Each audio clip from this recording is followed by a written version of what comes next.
In the riveting new movie with an interesting title, the title is If I Had Legs, I'd Kick You.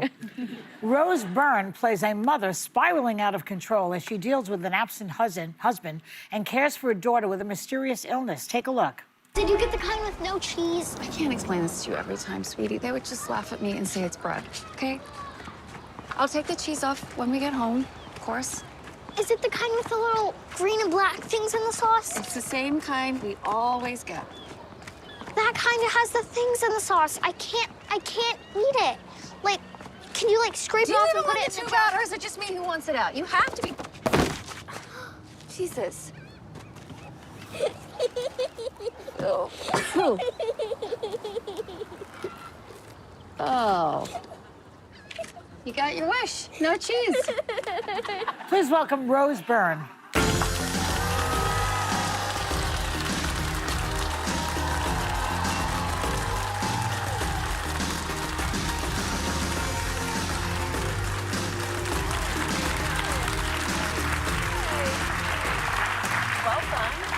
I use my View mug every morning for my coffee. Do you really? I love that. I just had to share that with you. Well, I saw the movie, and great. it was one of the most stressful, but like adrenaline-inducing films I have ever seen. It's about motherhood. It's a drama, a comedy, and a bit of a horror movie, all wrapped into one. And you are already getting Oscar buzz, which I totally.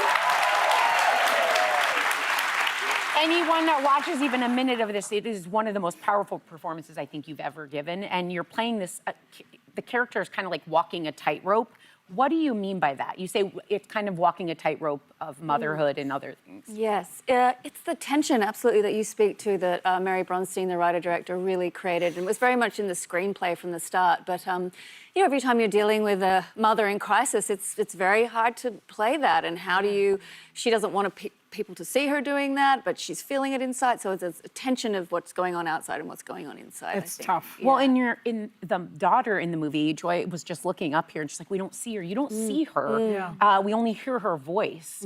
What was kind of the thought behind that? Sort of two ideas behind that. Mary Bronstein, you know, when you see a child on screen, unless you don't have a soul, your sympathy will go with the child, obviously. And so she, in a very sort of conscious way, took that choice away from the viewer. Wow. So you have to be with the mother, with the parent, with the caregiver. And then, and I think the character can't see the child because she's so caught up in her own, That's a good, you know, experience. So it's a bit of both, I think.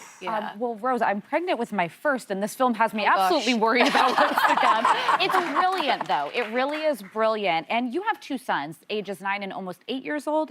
Is there anything that you relate to in your character, being a mom yourself? Well, congratulations, Thank by you. the way.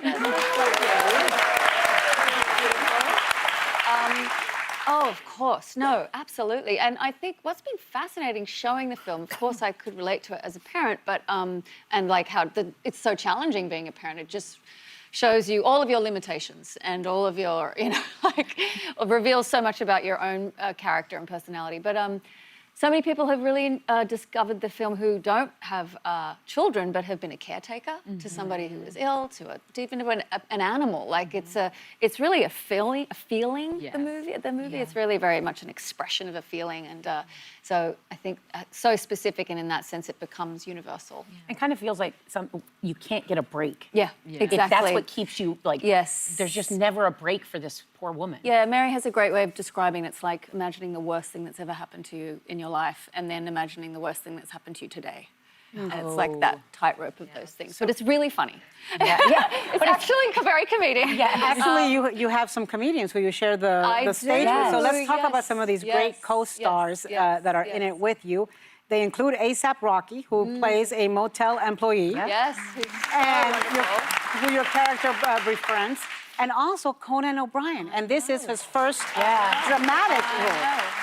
And you two have some really intense scenes together. So what was it like working with the two of them? I mean, it was so fun. Conan is so the character he's playing is so different from himself. He's such an empath. He's a great listener. I mean, all he did was listen to people talk, right, on his show. And in this film, he's really playing a therapist who's at the end of his rope with this patient and sort of the bitter end of their relationship, and he's really not listening to her. And has very strict rules and boundaries. And then Rocky is just has this preternatural charm about him. He is so effortless and just fills the screen with warmth and curiosity. And he's really the kindest character in the film in many ways. And Sounds like that's a low bar, though.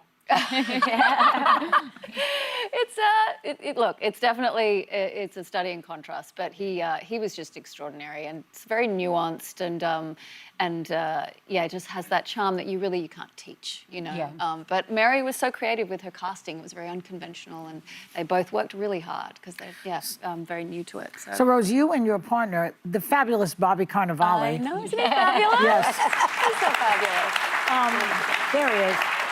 You guys often work together, I understand. I know you do. Yes, I mean, yes. he had a not safe for daytime cameo on your show Platonic. It was quite raunchy, yes. Yeah, I mean, I won't Yeah. say what was happening there, No, but it joy, was well. quite X-rated.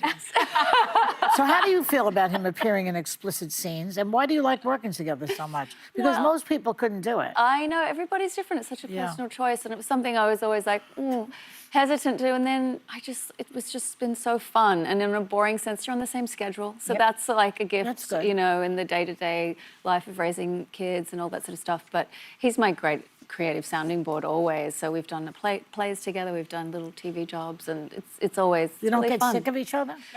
No, it's so different at work. It's like, it's almost more fun because you're just back to the two of you, you know, so you get a bit of time. And, you know, he's such a great actor. So, He you is. know, I have such respect for his work. And, yeah. Well, I understand you recently took a road trip to your native Australia Yeah. with Bobby and the kids. Yeah. What was that like? And I understand your kids described it as like Jurassic Park. Yeah.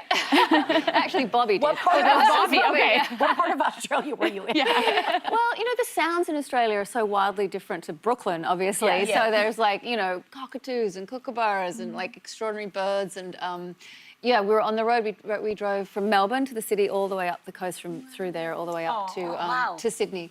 So we saw like wild kangaroos and it was just gorgeous. Like a lot of beautiful coastal views and Do the beaches. kangaroos really pop around all They over were the little place? joeys, those guys were little paddy melons, I think, too. Yeah, we're at the Yeah. beach. You know, it's a stunning place if you've never been. It's a beautiful I've been place wanting to go, but I'm visit. so afraid of all the animals there. Like every time I see something about Australia, there's a I know. python coming out of I a know. chandelier. It's the flight, really. It's like 48 hours to get there. It's even scarier than the I think snake. it's a little over. A lot of the snakes aren't that harmful. Some of them are, but it's not. What like, did you just say? I'm from the inner city, so I grew up completely. You know. Did you just say a lot of the snakes are not that harmful? Not that harmful, but some of them are. Some of them are. I don't want to be misquoted, but some of them are, and they can look more threatening than they are, like the huntsman spider and stuff like that. very But Don't judge a TikTok snake hasn't by its helped. bite. Yeah, exactly. Don't. I often exactly. forget you're Australian because a lot of your roles you'll do an American Yes, accent. And yeah. how do you, when you're switching to an American accent, is there any voice or sentences or lines you think of to get yourself ready for that? Oh, gosh, no. I mean, we grew up with so much American television. So that was like such a, when you grow up from a young age and you hear the accent and the culture is so, you know, ever present in that sense. So I think that was always an access for me growing up. Yeah. Well, it's wonderful to see Nice you. to see you, Joy. Thank you for It's having lovely to me. see you. You look It's great. a brilliant film. Thank you. So send our regards to Bobby. I will. Thanks to Rose Byrne. And I love this title. If I had legs, I'd kick you. What is it? How does it go? Yeah, that's it. If I had legs, I'd Unbelievable. kick you. Maybe you want to rename it. I do have legs and I want to kick you. And I think you Anyway, would. it's in theaters now.